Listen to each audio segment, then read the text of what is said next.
Palabras más, con Álvaro García. Pirri, bienvenido a Palabras Más. Alvarito, ¿cómo estás? Bien, un gusto tenerte acá, Pirri. Y hacía rato no hablábamos. Es cierto, es todo un flashback, como dicen, estar aquí sentado contigo otra vez. Pirri, ¿cómo han transcurrido estas semanas o estos meses desde que terminó el proyecto en RCN? ¿Cuántos años en RCN? 17. 17. Sí. Toda una vida. Toda una vida, toda una carrera. ¿Qué pasó en estas semanas? ¿Qué ha pasado contigo? ¿Cómo has visto las cosas? ¿Qué sientes de lo que pasó finalmente con tu proyecto? Y más adelante entraremos en detalle de qué estás pensando hacer. Bueno, ha sido un periodo de adaptación y de aceptación. Creo que definitivamente se cierra un ciclo en mi vida. Cuando yo pedí el año sabático me fui en busca de respuestas y creo que vinieron a resolverse apenas con este incidente. Siento que muchas cosas pasan en la vida por alguna razón y tenía que cerrar ese ciclo que de alguna manera estaba siendo inclusive tóxico para mi vida. Igual fue un capítulo triste porque despedirse de una empresa en la que bien o mal se ha tenido una relación digna durante toda la carrera y salir como de una manera no tan clara, fue un poco decepcionante para mí. O sea, igual independiente de todo, tenía muchos amigos, independiente de lo que dijeran del canal, a mí nunca, por ejemplo, me han censurado, ni me han revisado un programa, nunca había pasado nada por el estilo. Entonces me dio duro los primeros días mientras me adaptaba y aceptaba este nuevo camino que he decidido emprender. E inmediatamente sentí que tenía otra vez los pies en el piso, comencé a trabajar en lo que quería hacer. Y en eso he estado diseñando y armando una serie de viajes que básicamente son viajes que me he soñado hacer toda mi vida y que creo que es el momento de hacerlos. Antes de que nos cuentes sobre esos viajes, Pirri, quería preguntarte ya en esa condición distinta, estando fuera de una empresa tan grande, tan poderosa, tan importante como RCN en la producción de contenidos televisivos, ¿cómo se ve ya desde esa óptica el ejercicio del periodismo? ¿Cómo ves tú lo que pasa en los medios de comunicación? ¿Cómo ves tú lo que está pasando con los comunicadores, con la forma en que se está abordando todo este asunto desde los medios? Bueno, primero voy a hablar lo que pienso que es bueno del periodismo en Colombia y de los medios, y es que si no fuera por el periodismo investigativo, que cada vez es menor, y el esfuerzo muchas veces arriesgado de muchos colegas, muchos escándalos no se conocerían en el país. Y creo que ahí el televidente, el oyente, el lector está en deuda con el periodista.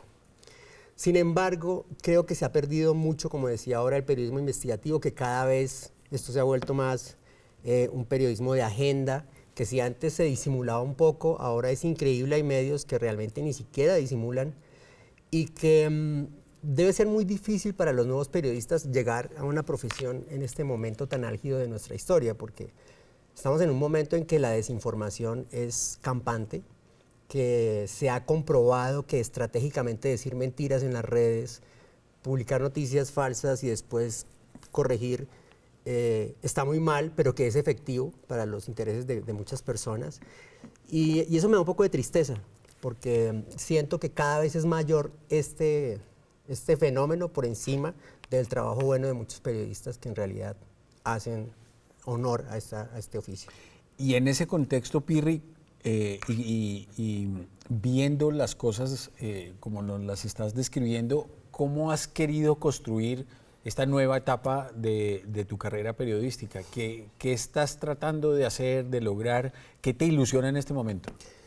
Bueno, yo salí muy decepcionado no solo de cómo se terminaron las cosas, sino un poco también de ver las reacciones pasionales y viscerales de los colombianos en este momento. Hay muy poco espacio en realidad para el debate, no hay casi reflexión y la polarización está haciendo que salga a relucir un síntoma muy maluco de los colombianos, que es esa pasionalidad por encima de la racionalidad. Entonces uno trata de ver algún tipo de debate, como decía yo, sobre algún tema que se genera a partir de alguna noticia que generalmente se da en las redes sociales, y es de una bajeza que es triste, porque uno lee muy pocos comentarios de gente que en realidad entra al debate y todo lo demás se centra es en desacreditar al otro, inclusive en términos que son realmente soeces. Y yo digo, si ese es el debate y si eso es lo que estamos leyendo y si eso es lo que está armando nuestra opinión, pues estamos muy mal.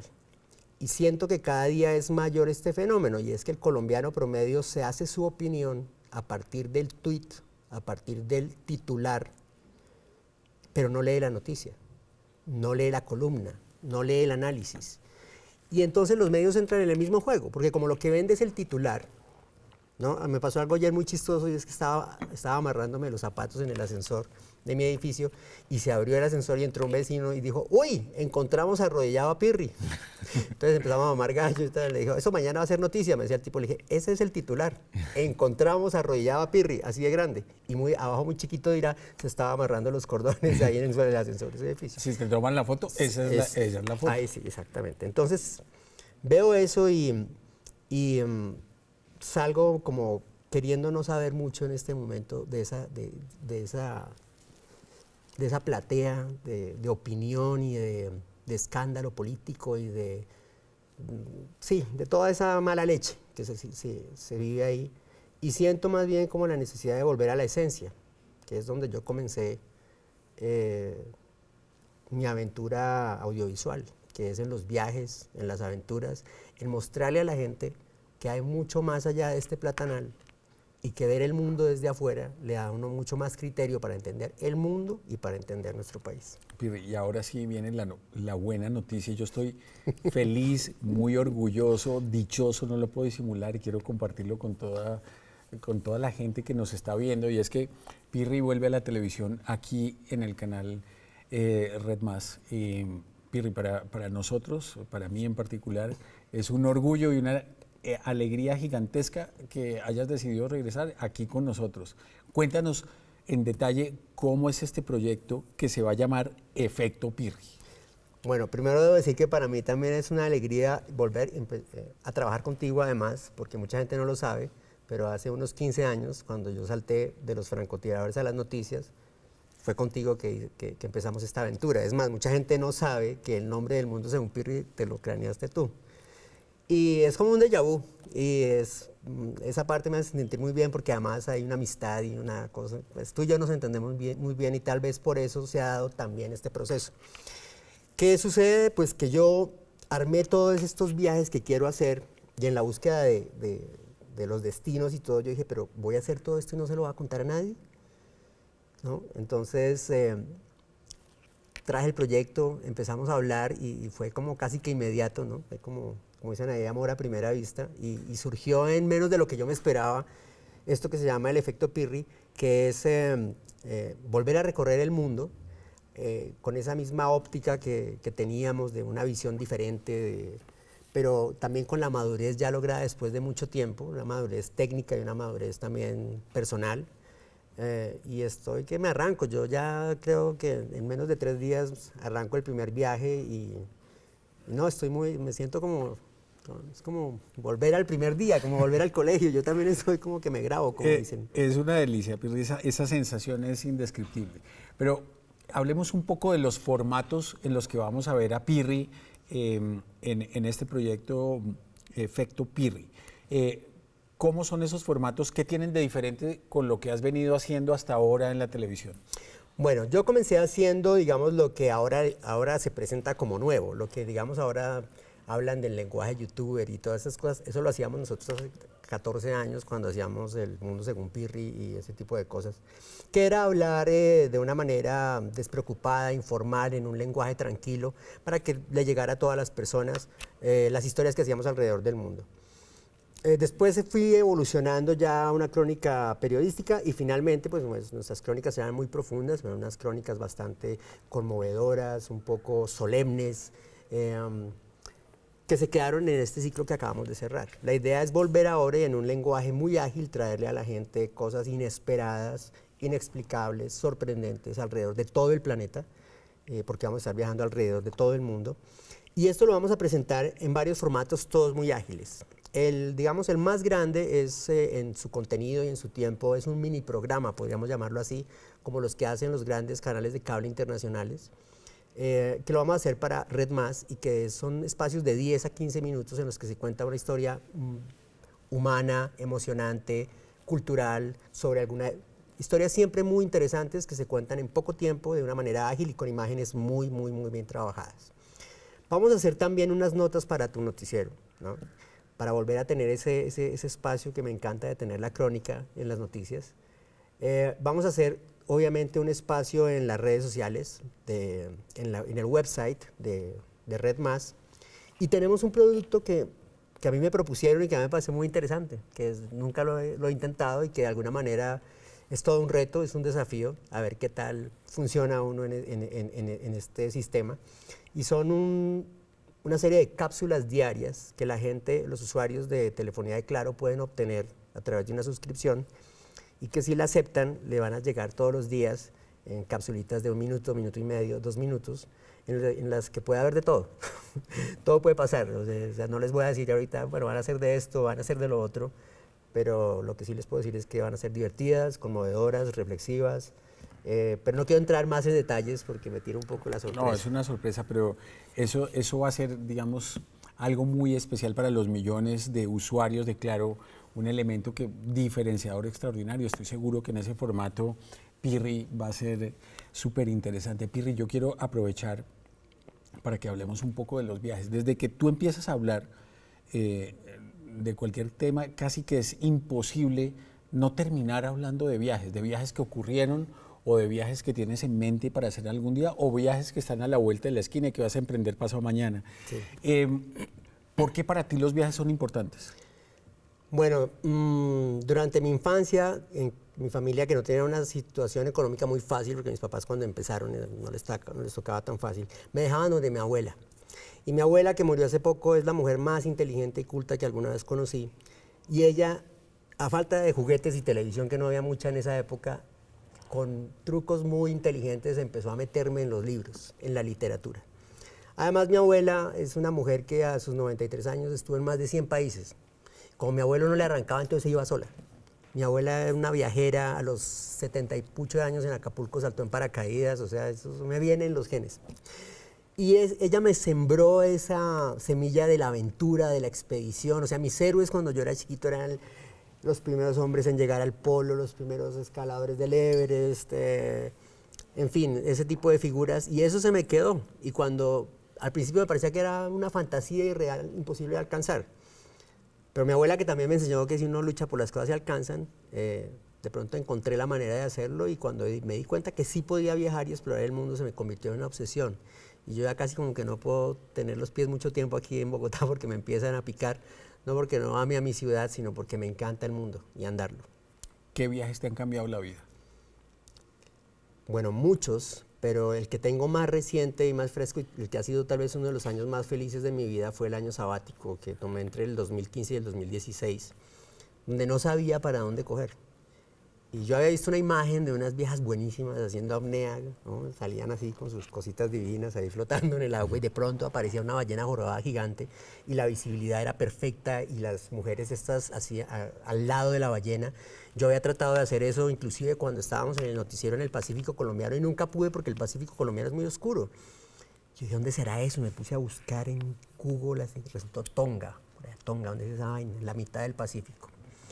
A mí me encanta el Pacífico. La cultura de los maoríes, en fin, de todas esas tribus guerreras de esa parte del mundo que es tan inexplorada. Y terminé armándome un viaje que arrancó en la isla de Pascua, pasó por toda la Polinesia francesa, luego toda la Polinesia, la Melanesia, la Micronesia y finalmente terminé en las Maldivas. Alvarito, fue el viaje más emocionante, me pasaron todas las cosas, uno con la naturaleza no puede contar, pero es como si el universo hubiera conspirado. Encontré las ballenas, encontré las mantarrayas gigantes, estuve al lado de un volcán en erupción, bailé en peloto con unas tribus que hace 30 años eran caníbales. Me acuerdo y se me erizan los pelos.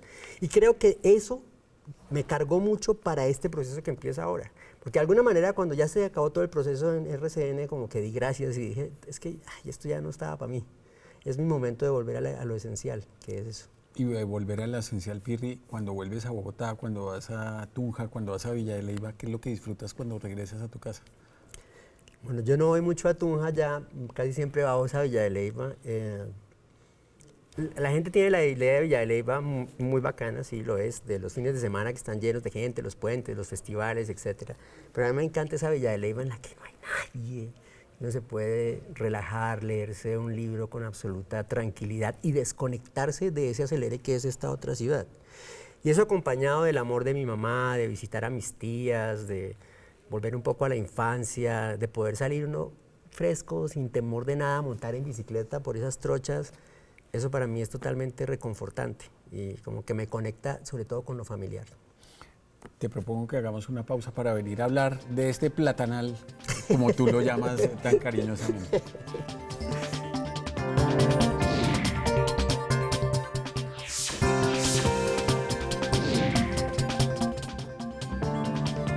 Pirri, Colombia, ¿cómo ves lo que está pasando? Proceso de paz, obviamente todo el mundo atento a lo que pase con el proceso de paz en Colombia. ¿Cómo lo ves? ¿Con optimismo, con pesimismo? ¿Estás tranquilo, estás feliz, tienes inquietudes? No, pues muchísimas inquietudes, digamos. Debo decir que desde un principio me he alineado a favor de un proceso de paz. Me parece que es mejor todos estos miles de colombianos haciendo algo diferente a dispararle a nuestros soldados o a dispararle a la población civil. Sin embargo, como muchos colombianos tengo muchas dudas. Yo alguna vez, por ejemplo, hice un reportaje sobre alias El Paisa y yo no entiendo, o sea, yo sí como colombiano quiero saber si ese señor va a entrar en una amnistía o si ese señor va a ser juzgado por los crímenes que cometió, que hasta donde yo me acuerdo de lo que nosotros investigamos, eran crímenes atroces. Sin embargo, prefiero estar del lado de la paz que de volver a poner a esta gente en la guerra. Y me parece que las cifras son muy dicientes, de toda la gente que ha dejado de morir, toda la gente que ha dejado de ser mutilada durante este tiempo. Muy preocupado me tiene la politización del asunto, porque definitivamente a algunos colombianos nos preocupa es de una manera razonable tener paz, o no tenerla o no tenerla, pero muchos están como en otros tiempos violentos de nuestra historia, simplemente dejándose arrastrar por el color del pañuelo que se agite, como en la época de la violencia entre liberales y conservadores, y cada vez se caldea eso más, y eso me asusta. Me preocupa que el interés de una de las partes, porque este proceso de paz no prospere, esté utilizando como arma la mentira o la desinformación. Porque cuando me pongo a hablar con muchos colombianos cercanos, de mi familia, inclusive mi mamá, que es una señora adorable, pero pues mi mamá tiene la imagen de Colombia que ven las noticias y que ven las pocas redes sociales que tiene. Entonces mi mamá, en una época en que estaba convencida del castrochavismo, y sí, que mañana le vamos a entregar el país a Castro, y a Chávez, que ya está muerto, o a Maduro. Y pues me parece que todo eso está basado en exageraciones, en interpretaciones torcidas de la verdad, etc. Y eso me preocupa. ¿Y la campaña presidencial que viene, cómo la sientes? ¿Cómo la ves venir?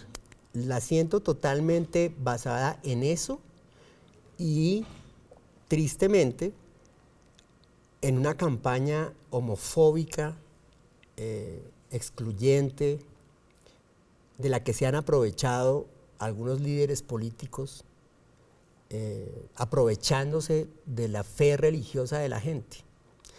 Y pues nuestro país es un país hermoso y la gente es buena en esencia, pero en nuestro país hay mucha ignorancia. La gente puede ser inteligente, pero mucha gente, por ejemplo, en el campo no ha tenido una escolarización, no conoce un tris del mundo, y ellos prefieren 1000 veces que maten gente en una masacre a que se casen los homosexuales. Es increíble, pero esa es la escala de valores.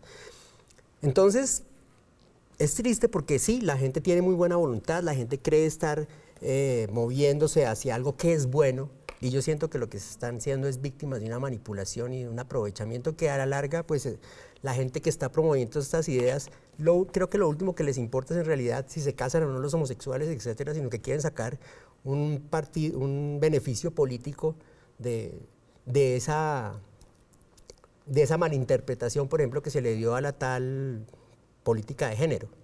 Que digamos en el caso del Tratado de Paz se hablaba era del género femenino, de la defensa de los derechos de la mujer, pero como la palabra género se está aplicando a todo lo que tiene que ver con la orientación sexual y después del escándalo de las cartillas, entonces uno ve que una movilización detrás de la defensa de esas ideas homofóbicas puede ser realmente multitudinaria y uno dice, si a todas estas personas les van a vender esa idea en una campaña política, pues va a terminar pesando la elección del presidente basado en estas ideas y no en qué salud vamos a tener, qué educación vamos a tener, qué va a pasar con la corrupción. O sea, lo que pasó en las manifestaciones contra la corrupción por parte de un sector político colombiano que es tan corrupto o más que el que está en el gobierno, ese es el espejo perfecto de la caricatura que es la política en Colombia. Pero lo triste de esa caricatura es que detrás de ese chiste, porque parece un chiste cruel, pues está la realidad que nos va a tocar. Yo a veces le digo a la gente, si usted en realidad está peleando por este o por este, ¿sí? O por el que está en el poder o por el que lo perdió, pensando que hay mucha diferencia entre esos dos, yo le digo a la gente, póngase a mirar las cifras en educación, en salud, en infraestructura, en corrupción que tienen esos dos personajes, a ver si hay mucha diferencia. No, la diferencia está en la posición antiizquierda de una totalmente hacia un lado y la cosa religiosa y la cosa fanática y pues es muy triste que el futuro de un país se decida a partir de esas ideas. Pirri, otro tema que siempre está presente en tu enfoque como periodista es el tema del medio ambiente. En Colombia, ¿cómo ves que está la situación? ¿Cómo ves el tema del medio ambiente, de los efectos del calentamiento global, de lo que va a pasar en ese sentido con nosotros y con las generaciones que vienen? A mí me causó mucha risa, hace poco vi un informe donde decía que el presidente Santos se había manifestado muy triste por la decisión del presidente Trump de salirse del Pacto de París. Como si pues todos acá en Colombia estamos tan conscientes de trabajando contra el calentamiento global cuando nosotros estamos 15 o 20 años atrás o más de los países del primer mundo. O sea, lo que las mineras de los países del primer mundo vienen a hacer en nuestro país, en sus países está prohibido hace muchísimos años. Y acá se están anteponiendo los intereses de esas corporaciones por encima de los intereses de la gente. Yo que soy muy mal pensado digo siempre que las coimas detrás de eso deben ser una cosa, o sea, eso no es gratuito, venir a meternos por los ojos que es que el oro, que el petróleo que está a un precio que yo creo que ni vale la pena sacarlo.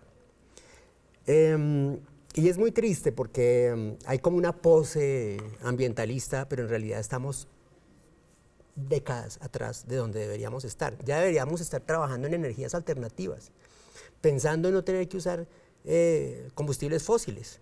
Pero creo que nosotros vamos a dejar de usar los combustibles fósiles muchos años después que los gringos, los canadienses y todos ellos dejen de usarlos, porque siempre en el tercer mundo nos chupamos como la cola de todas esas ideas y nosotros terminamos siendo el cuncho, ¿no? Y entonces hasta que no se acabe, digamos, ellos ya dejan de explotar allá. Pero acá como sí se puede, y las leyes son laxas, y los políticos son corruptos, y todo se puede manipular, acá nos van a seguir metiendo la mano, hasta donde se pueda. Y yo te digo una cosa, o sea, nosotros estamos matándonos ahorita por unas ideas políticas, cuando el asunto es de supervivencia. O sea, en realidad el asunto es de dónde vamos a sacar el agua, los recursos, para sobrevivir. Pero nadie lo ve así. Ni siquiera, es que... ¿Cuál es la mayor obra de Dios? La creación. Pero uno no oye a un pastor o a un cura hablando en la misa sobre el calentamiento global. Ellos están preocupados por un señor rojo de cachos y cola, cuando el verdadero infierno es que esta tierra se está calentando. Hay una cantidad de gente haciendo en los Estados Unidos lobby, ¿no?, para decir que el calentamiento global es una farsa, pero yo que estuve en todas esas islas del Pacífico, no solo no es una farsa, sino que está sucediendo mucho más rápido de lo que se esperaba. Y ya, por ejemplo, las Maldivas, que es un país que está comprando tierra en la India para llevarse a su gente a vivir allá porque las van a tapar en 15 años. Palau, parte de Vanuatu. Ya hoy, por primera vez, hoy en las noticias un informe del IDEAM diciendo que íbamos a perder unos 5.000, creo que eran un número así, no lo tengo preciso, de hectáreas, que en 40 años o que en el 2040. Pero por primera vez oigo que hablan de eso. Creo que la humanidad, Colombia en general, y la humanidad somos como el idiota que se acaba de caer del abismo y como todavía está tan lejos del piso, cree que está volando. Pero en realidad vamos a estrellarnos contra el Pirri, suelo. me llena de alegría y de ilusión saber que todos esos puntos de vista, ese ángulo diferente, esa forma distinta de abordar el periodismo, la crónica, los nuevos formatos, el periodismo digital, se incorporan a partir de ahora a Red Más y a Red Más Noticias. Pirri, es una alegría, la verdad. A nuestros televidentes les quiero decir que el programa original de Pirri, que él dijo del formato de los 10 minutos, irá a partir de este domingo 2 de julio a las 7:50 p.m. antes de la emisión central de noticias de Red Más Noticias de fin de semana, y en el noticiero, entre semana de lunes a viernes, tendremos los informes especiales de Pirri. Pirri, muchas gracias por haber aceptado esta invitación. Felices de tenerte aquí en este grupo con nosotros. Gracias, Alvarito. Espero cumplir las expectativas y saludo a todos los televidentes de Red Más Noticias y de Red Más. Gracias.